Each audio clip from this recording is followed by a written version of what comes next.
আসসালামু আলাইকুম viewers, welcome back to my channel Sadia's food recipe. আজকে আমি আপনাদেরকে তৈরি করে দেখাবো ভীষণ মজাদার মুগ ডাল ভাজা বা ডালমুট। এই ডাল ভাজাটা খেতে কিন্তু অসম্ভব মজাদার হয়ে থাকে, আর এটা কিন্তু আমরা কম বেশি সবাই খুব পছন্দ করে থাকি। তো তার জন্যই আমি বাসায় কিভাবে খুব সহজে এই ডালমুটটা তৈরি করে নেওয়া যায় সেটাই আজকে আপনাদের সাথে শেয়ার করব। তো চলুন দেখে নিই। তো এদিকে আমি একটা বাটিতে নিয়ে নিয়েছি হাফ কাপ পরিমাণে মুগ ডাল, আর এই মুগ ডালটা কিন্তু কাঁচা অবস্থায় আছে। এখন আমি এই ডালটাকে খুব ভালো করে ধুয়ে নিব। তো আমি 4 থেকে 5 বারের মতো পানিটা বদলে খুব ভালো করে ধুয়ে নিব। তো ডালটা ধুয়ে নেওয়া হয়ে গেছে। এখন আমি এখানে আরও কিছুটা পানি দিয়ে ডালটাকে ভিজিয়ে রাখবো 2 ঘন্টার জন্য। তো 2 ঘন্টা পরে আমাদের ডালটা কিন্তু খুব ভালো করে ভিজে গেছে, আর এটা কিন্তু ফুলেও একটু বড় বড় হয়ে গেছে। এখন আমি এই ডালের পানিটা ঝরিয়ে নিব। তার জন্য আমি এখানে একটা বাটিতে স্ট্রেনার বসিয়ে নিয়েছি।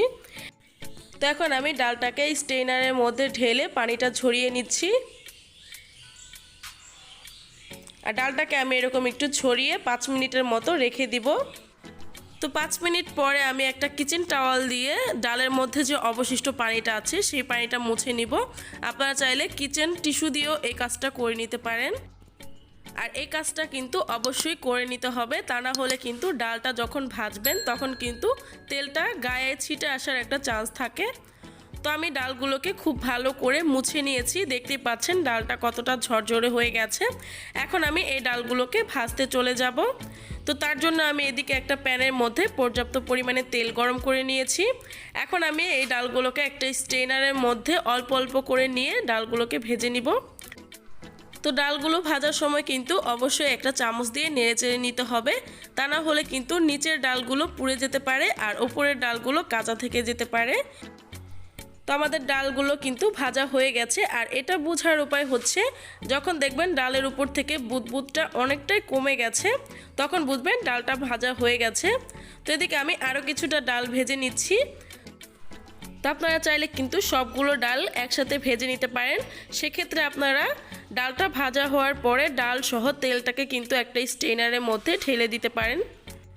তো ডালগুলো ভাজার সময় কিন্তু চুলার আঁচটা মিডিয়ামে রাখতে হবে, তা না হলে কিন্তু ডালগুলো পুড়ে যেতে পারে। তো আমাদের এই ডালগুলো কিন্তু ভাজা হয়ে গেছে। তো এভাবে করে আমি সবগুলো ডাল ভেজে নিয়েছি। আর ডালগুলোকে কিন্তু আমি একটা ছড়ানো প্লেটের মধ্যে টিস্যু বিছিয়ে তার উপর রেখেছি। আর উপর থেকে আমি আরেকটা টিস্যু দিয়ে ডালের মধ্যে যে অবশিষ্ট তেলটা সেটাও মুছে নিব। তো ডালগুলোকে কিন্তু খুব ভালো করে মুছে নিতে হবে, আর এই কাজটা কিন্তু অবশ্যই করতে হবে, তা না হলে কিন্তু ডালটা খাওয়ার সময় তেল তেল একটা ভাব চলে আসে। তো আমাদের ডালগুলো কিন্তু মুছে নেওয়া হয়ে গেছে, আর দেখতেই পাচ্ছেন ডালটা কতটা পারফেক্ট হয়েছে।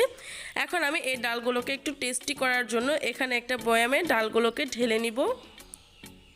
এখন আমি এখানে দিয়ে দিচ্ছি স্বাদ মতো লবণ, দিয়ে দিচ্ছি হাফ চা চামচ পরিমাণে বিট লবণ, দিয়ে দিচ্ছি হাফ চা চামচ পরিমাণে মরিচ গুঁড়া। এখন আমি এই বয়ামের মুখটা ঢেকে ডালগুলোকে খুব ভালো করে ঝাঁকিয়ে নিব। এভাবে কিন্তু আপনারা একবার হলেও বাসায় ট্রাই করে দেখবেন, ডালগুলো কিন্তু খেতে অসম্ভব মজাদার হয়েছে। আর এখন আমি আপনাদেরকে একটা প্লেটে ঢেলে দেখাচ্ছি ডালগুলো কতটা ঝরঝরে আর পারফেক্ট হয়েছে। তো দেখতেই পাচ্ছেন।